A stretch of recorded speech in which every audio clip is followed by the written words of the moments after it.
Welcome to the deep dive.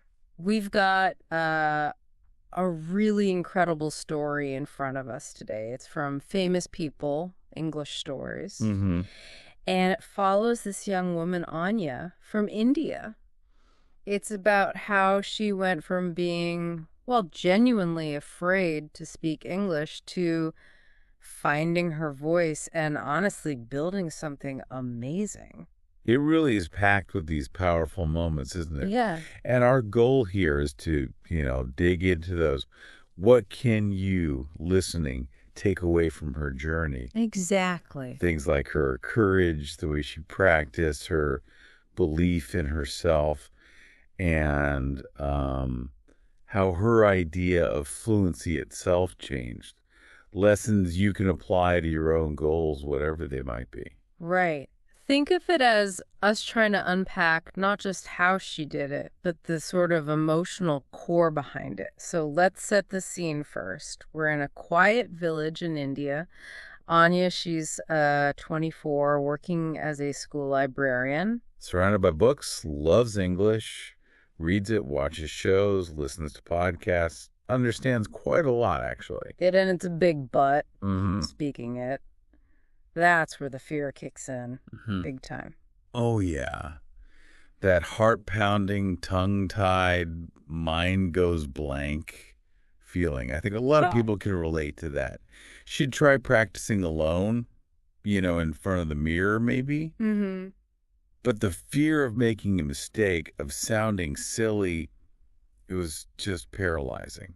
She'd stop almost immediately. And this wasn't just like a minor inconvenience. It really held her back from connecting with people, especially visitors, using this language she genuinely loved. Until this one specific moment, sort of a turning point, the village hosted an international festival.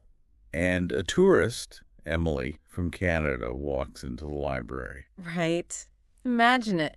Emily smiles, asks the simple question, "Hi, do you speak English?" A question Anya understood perfectly, of course, Mm. but nothing. The fear just took over. She froze, couldn't manage more than a nod, couldn't offer the help she really wanted to give. Emily was nice about it, didn't make a big deal. But for Anya, wow. That silence, feeling trapped like that by her own fear, it was intensely frustrating. It was the push she needed, really. Definitely. That night, the story says she looked in the mirror and something just clicked. It wasn't a passive wish anymore. It became a decision. Enough.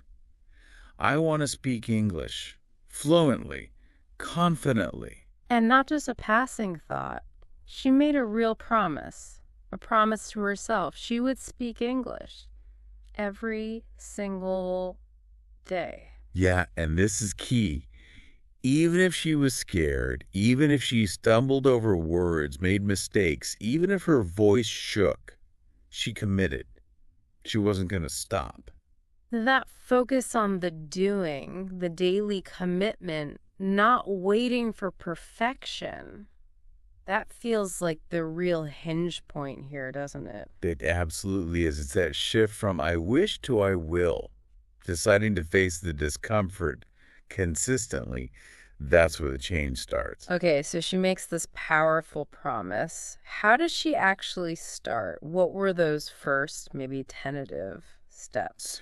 Well, the source says she started incredibly small, almost secretively, like talking to herself while brushing her teeth. Really? Just simple stuff. Yeah, like today is a beautiful day, just getting the feel of the words. Then she started a diary, only in English. Not perfect, the text emphasizes that, but every entry was progress. Progress, not perfection. There's that theme again right from the start. She also used apps and videos. Mm-hmm. Learning apps, watching videos, but actively. Mm-hmm. Pausing, repeating lines, trying to mimic the sounds, the rhythm, shadowing, basically. Okay, so building a solo foundation, but then she took a bigger step. Yeah, the source calls it the biggest step early on, joining an online speaking club. Whoa. Okay, that's Yeah. Wow. that's a leap. From talking to the mirror to talking to actual strangers online, unmuting that microphone for the first time, I can just imagine. Voice trembling. Totally. Face red, palms sweaty, all of that. The fear of judgment is huge, but the amazing thing was the reality was completely different. How so? Nobody laughed. Instead, they were like really welcoming, kind words, encouragement. You speak well, keep going, things like that. Wow, that must have felt incredible. Just that little bit of positive reinforcement, like a spark. Exactly. It lit a fire. She felt the joy of actually communicating, of being understood, even imperfectly. And that's where the confidence seed really started to sprout. And you see the change quickly, right? The next festival comes around. She volunteers. Yeah. She practiced some lines beforehand, still nervous, absolutely, but she put herself out there. And guess who shows up at the library again? Emily. Emily from Canada. But this time, no freezing. Anya walked right up, greeted her, gave her a tour of the library in English. That's fantastic. What did Emily say? She was genuinely amazed. Wow, Anya, your English is amazing now. Yeah. And Anya's response was so simple, so perfect. Oh, was it? I've been practicing. Just stating the fact. It wasn't magic. It was the result of that daily promise, that consistent effort. Okay, so that positive feedback loop, the online club, the success with Emily, it gave her this renewed energy, right? That daily affirmation. I can do this. I will speak English. I am not afraid. Started feeling really true. Yeah, and you see her weaving English more into the fabric of her day. Listening to podcasts while cooking, quietly talking to herself on her walk to the market, like just narrating things. I need some apples. Making it part of her life, not just a study subject. Exactly.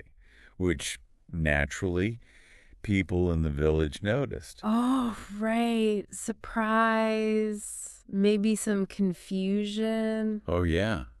Some laughter. Apparently, some thought she was showing off. But crucially, she didn't let it deter her.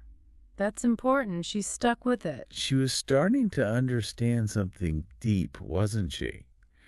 That fluency wasn't about reaching some mythical state of perfection. It was about the process, about practicing without fear, even if you sound clumsy sometimes, even if others don't quite get it yet. And her confidence kept growing. In that online club, she felt brave enough to share her big dream. Becoming a travel guide. And even though she paused, maybe searched for words, she said it out loud. And again, the group was just encouraging, reinforcing that her voice, her aspirations mattered. There's that diary entry mentioned around then. Something about the dream feeling real. Yes. Today, I spoke without fear. My dream job feels real now. You see how speaking the language was unlocking her sense of possibility for her whole life. And then came another test, didn't it? An unexpected one. At the market. Right. She sees these foreign travelers looking completely lost, obvious tourists needing directions. And that old fear must have flared up again. Heart pounds. For sure. The instinct to maybe just walk away. But the source describes this internal moment, a conscious choice. She chose to help. She did. Walked over, offered help. And the conversation itself wasn't, high-level debate. Simple stuff. She made mistakes, forgot words, but she kept the connection going.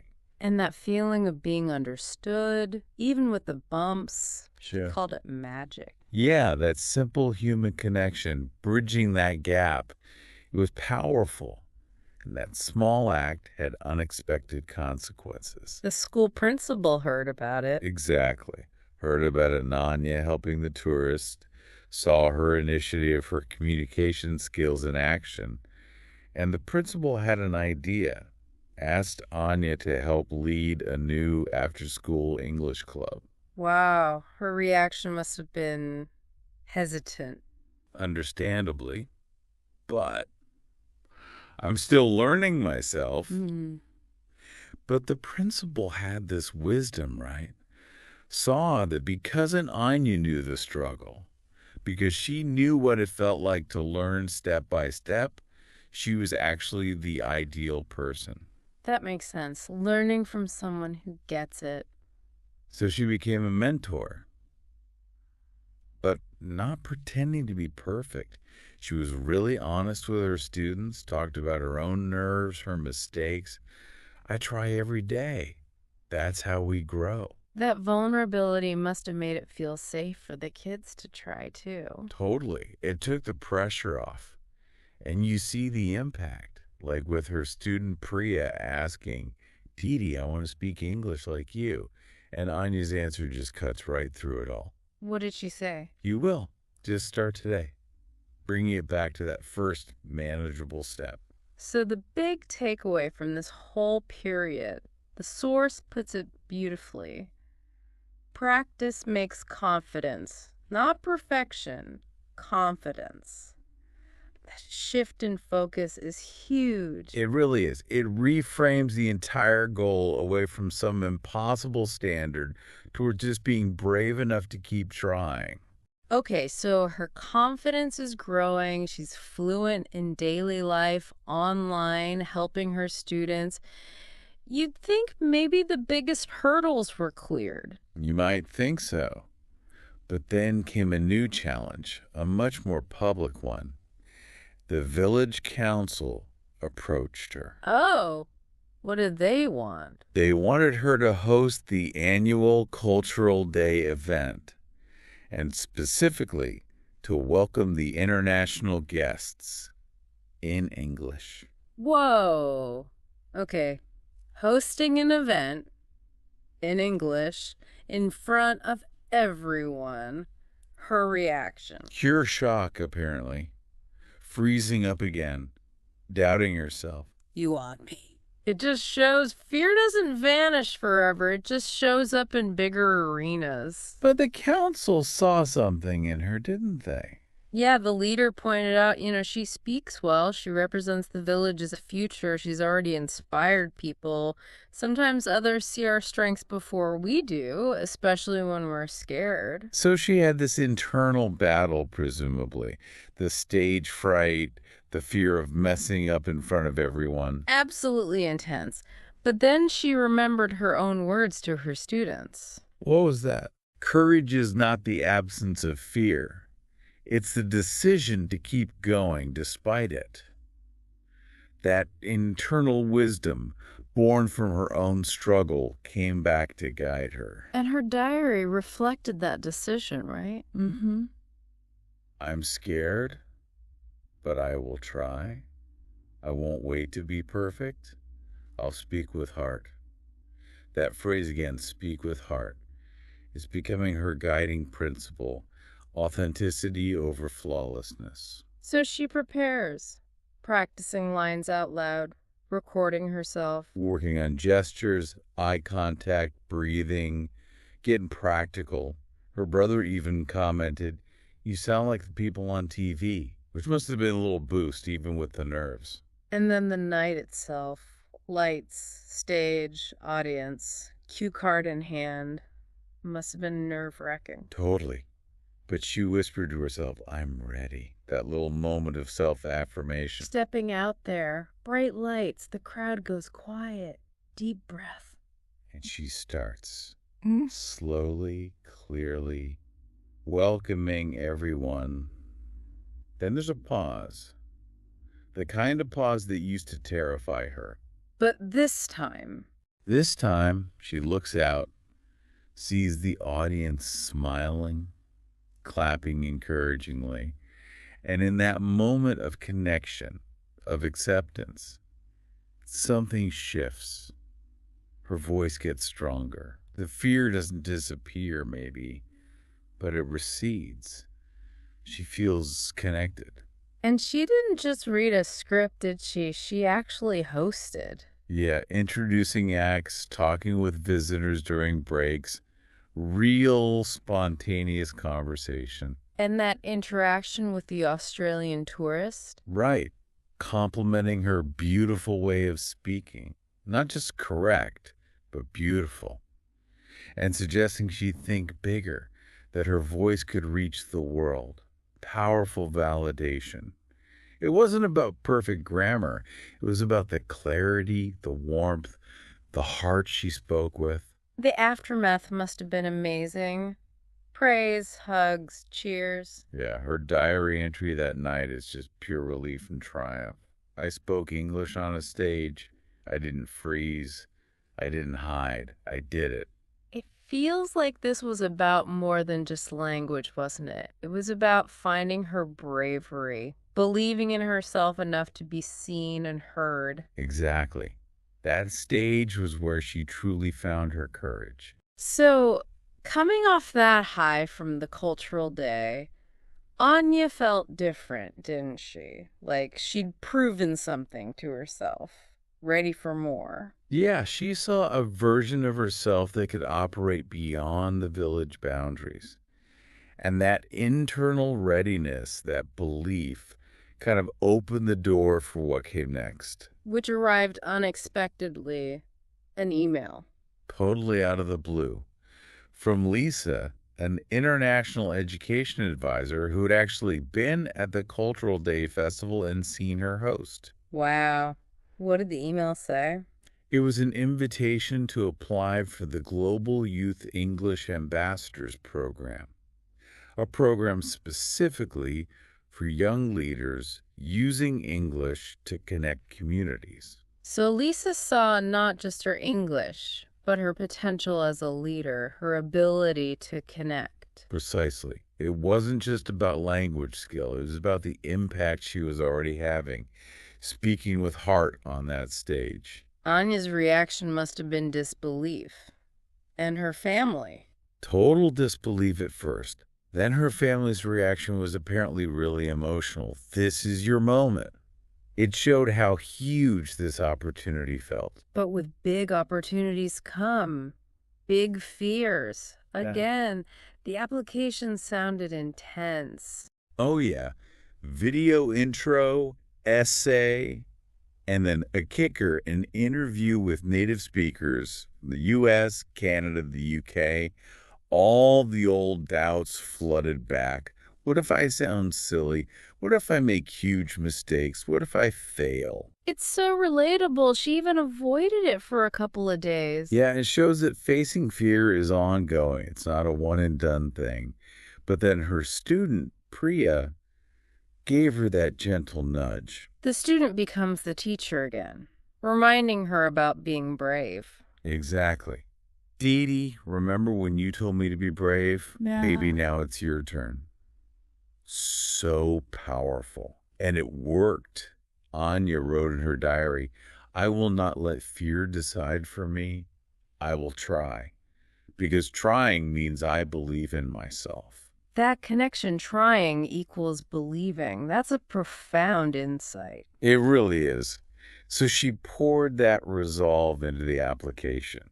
Spent hours writing her story, recording that video intro. My name is Anya. I come from a small village with big dreams. Submitted it, handshaking. Then the, agony, I'm sure, followed by an email. Selected for an interview. More nerves, obviously. But her preparation this time felt different. Yeah, she focused less on being perfect and more on being real. Letting her actual story, her passion, shine through. Not trying to guess what they wanted to hear. Interview day. Nerves, dry throat, tech issues with the computer. But she relaxed when she saw their faces. Smiling faces on the screen. And her answer to a key question really summed up her whole mission. What did she say?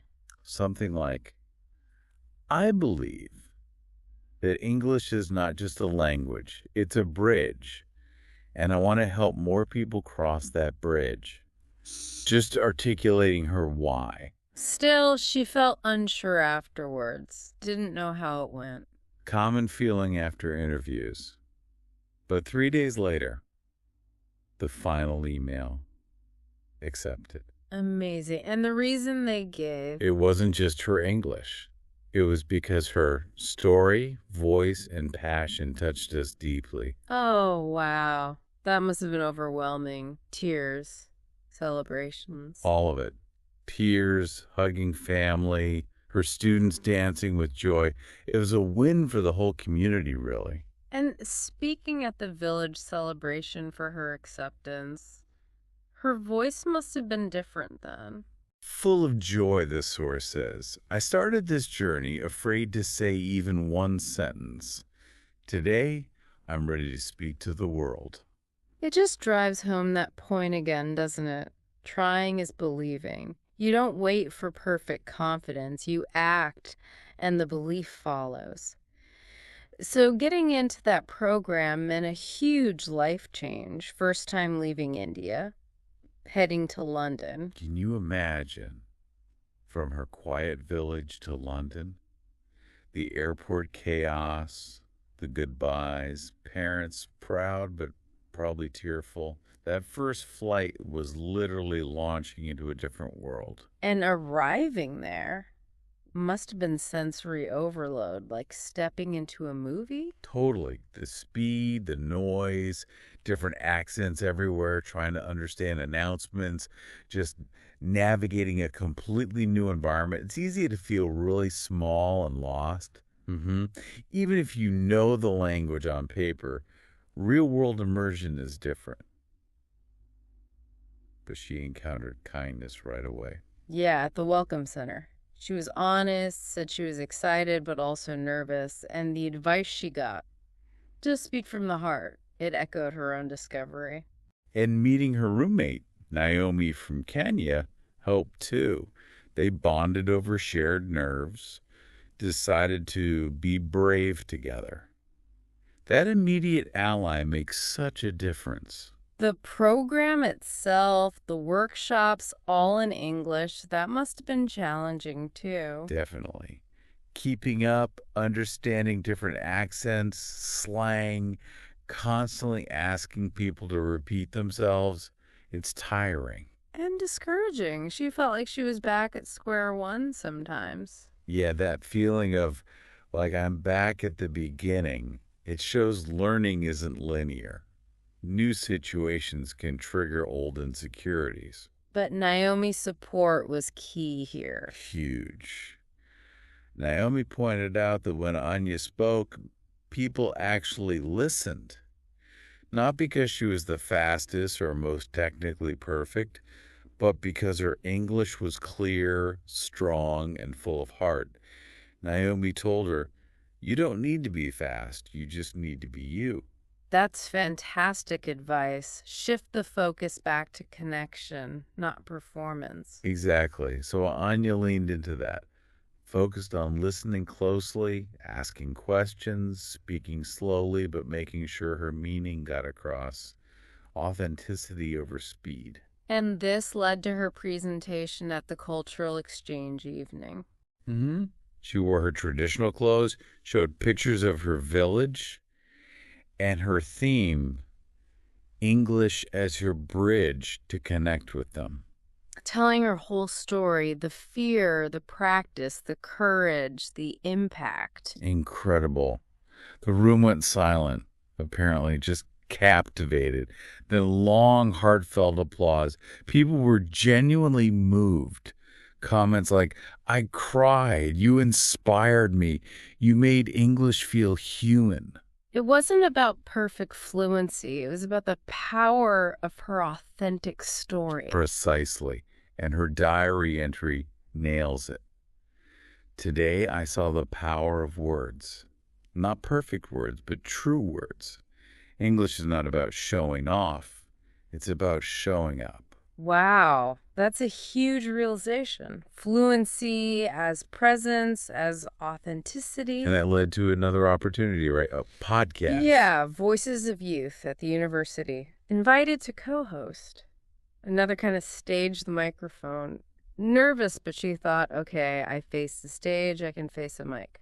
Using that platform to share her message more widely. Oh. If I can do it, anyone can. Fluency is not magic, it's daily courage, amplifying her voice. So after London, Anya returns home. Same village, but she's changed. The welcome must have been emotional. Oh, yeah. Children, students like Priya, flowers, banners. Her global journey connecting back to her local roots. And at the village celebration for her return, she speaks again, but with a new focus. Not just her personal story anymore, but a mission. She spoke in English first, clearly, slowly, emphasizing again. English isn't about perfection, it's about being understood, opening doors. Then switched to Hindi. Yes. To make it clear, this mission was for everyone in the village, not just the students, not just the young people. She wanted to open that door of opportunity for all of them. Which led to the Global English Circle, a learning group for anyone. Exactly. Farmers, tailors, shopkeepers, homemakers, older folks, mothers. A real community effort, making language learning inclusive. And the classes sounded different too. Fun, relevant. Definitely. Evening sessions, mistakes welcomed, lots of laughter, using local stories, songs, games, connecting English to their lives, not some abstract textbook world. And still inspiring the younger generation, that teenager asking, can someone like me go to London? And Anya's immediate, confident reply, why not? I was just like you. It starts with one step, passing on that belief. This community focus then went digital. The YouTube channel. English from our village. Such a great idea. Using her own story, her people, her place, to teach English authentically online. That first video with Priya under the tree learning together naturally. It took off. People responded. Big time. Comments from learners all over the world saying how much it helped, asking for more stories. It resonated. Which brought Lisa back into the picture. Yes, Lisa saw the YouTube channel, saw Anya's continued leadership and impact, and offered a grant not just for Anya, but to expand the Global English Circle and create free resources specifically for other rural communities. Wow. Her personal project was now scaling up to help potentially thousands. Her reaction when she told her students? Pure joy, but also emphasizing the collective. This is not just for me. We are building something bigger now, showing that shift to community empowerment. And this phase saw even more growth, writing her book, Speak from the Heart, the library upgrade, YouTube growing, other villages contacting her. Just incredible momentum. But importantly, she didn't forget where she started, kept her old diary, remembered being that shy girl. And that diary entry captures the feeling of this phase so well. Fluency is not a place, it's a path. I walk it every day with courage, with community, with love. It really shows how fluency for her had evolved into this holistic journey of growth, connection, and using her voice for others. Building bridges became her central purpose. But the story doesn't shy away from the fact that success brings its own challenges, does it? Not at all. It addresses the reality of rapid growth. Yeah. She started feeling, well, completely overwhelmed. Inbox flooded, phone always ringing, home is now an office, missing quiet family time. Exactly. And that poignant message from Priya, we miss you at school, You've been so busy. Are you okay? That must have hit hard. A real wake-up call. The realization that reaching the world can sometimes mean neglecting your roots, your own well-being, that's a tough balancing act. It really is. So she had to make a conscious choice to slow down, get organized, prevent burnout for herself and her growing team. That meant delegating, building systems. Yeah, empowering local leaders in different areas, trusting them to take responsibility. She shifted her role more towards guiding and inspiring rather than doing everything herself. Mature leadership. And crucially, protecting her own time, setting boundaries for family, for rest, for reflection. You can't sustain that level of output without recharging. Finding strength and letting go of it, and trusting others. Her father asked her a really telling question around this time. What's the hardest part of your journey? And her answer wasn't about English anymore. No, it was about balance, learning when to speak and when to listen, when to act, when to rest, when to lead, when to follow, that constant adjustment. And her mother's wisdom. Balance is the secret. So simple, so true. Her diary reflects this deeper understanding too. Fluency is more than words. It is learning to listen to others and to yourself, connecting language fluency with life fluency almost. She even shared the struggle publicly, a video about balance. For Voices United, talking about how speaking well also involves knowing when to pause, when to breathe, and the comments showed how much that resonated with people. It adds such an important layer. The journey isn't just upward climbs, it's navigating the plateaus, the challenges that come with success, and finding sustainable strength. And all of this learning, this growth, this community building eventually manifested in a physical space, didn't it? The Voices United Learning Center. Right there in her village. More than just a building, the source calls it a home for voices, stories, dreams. Sounds like a wonderful space. Posters, books, tablets, but also cozy corners, designed to be welcoming, blending the local with the global. And that first class described simple greetings, emphasizing sharing, no pressure. And Mira, the shy girl from before, raising her hand to share her dream. I want to be a teacher. You see the cycle of inspiration. It really became this hub, didn't it? Blending online connections, learners joining from afar with local traditions, parents getting involved, using English to share folk tales, making English part of their cultural life. And that image of Anya reading aloud from donated books, a full circle moment from the girl afraid to speak in the library. Definitely. Her diary entry sums it up. A dream born in a village, shared with the world, returned home to bloom. This center is a home for voices new, brave, and full of hope. Her journey enabled this space for others. And the specific stories from the center show the real impact. Raju the farmer gaining confidence, Leela the grandmother connecting with her grandkids' learning, Mira inspiring her friends. It's not just abstract learning, it's tangible empowerment, changing lives within the community. Those storytelling nights under the stars sound magical shared journeys, shared growth. It brings home that final realization from this phase in her diary. Every voice at Voices United is a spark.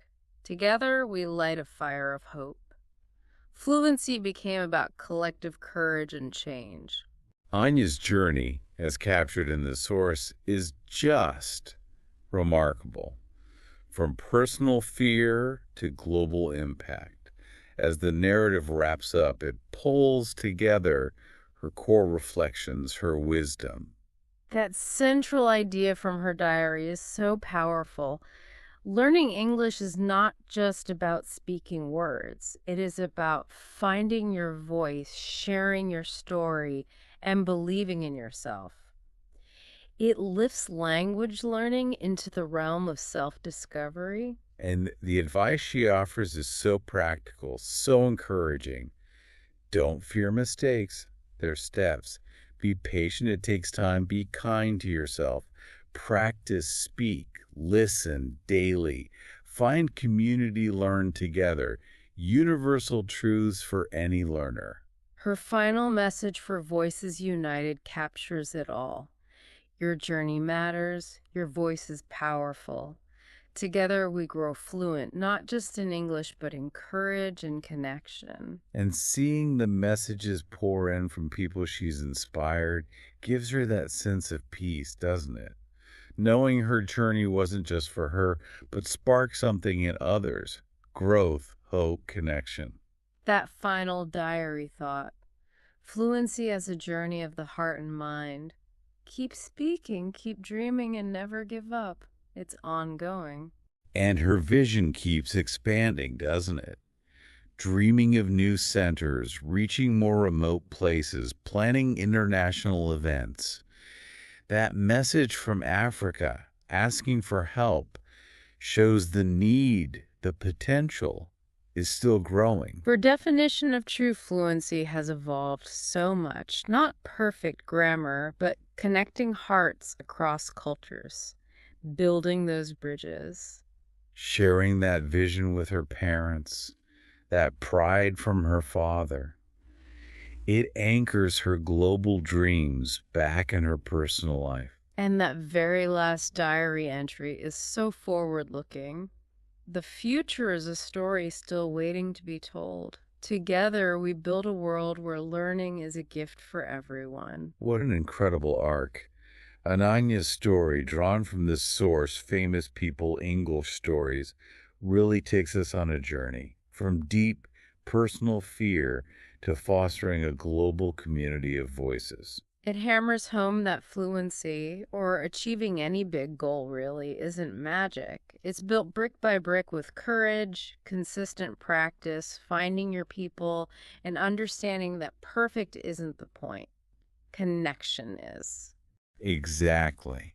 It's about showing up, speaking from the heart, embracing the imperfections, and finding strength in supporting each other. Her story proves that overcoming our inner barriers can unlock unbelievable potential to impact the world around us. It's truly inspiring. Thank you so much for bringing the source material to us today. It gives us, and hopefully you listening, a lot to think about. Ananya's path shows that building those bridges with words starts right inside, with finding and freeing your own voice, however quiet it might feel at first. It really makes you reflect on your own journey, doesn't it? What's the bridge you feel called to build? What story is inside you, waiting to be shared? Keep speaking, keep dreaming,